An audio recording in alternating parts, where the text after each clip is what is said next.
And making cinnamon roll. Cinnamon roll po. Ayan po, magluluto ng cinnamon roll.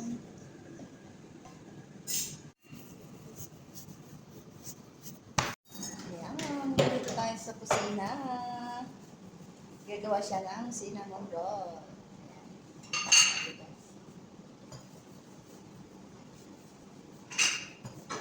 Ayan, asin lang yun. I-mix niya na arena. Butter po yan. Para masarap. Ito po ay mixed sugar at cinnamon. Cinnamon powder. Put na po sa ibabaw.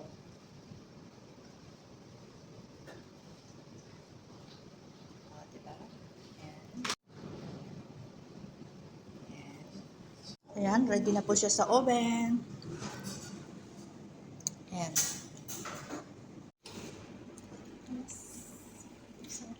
Ayan, luto na po ang ating cinnamon roll. Ayan na po ang outcome. Ayan. Luto na siya. So, ilalagay na siya sa plate para ipapasok na siya sa loob. Yan lang po.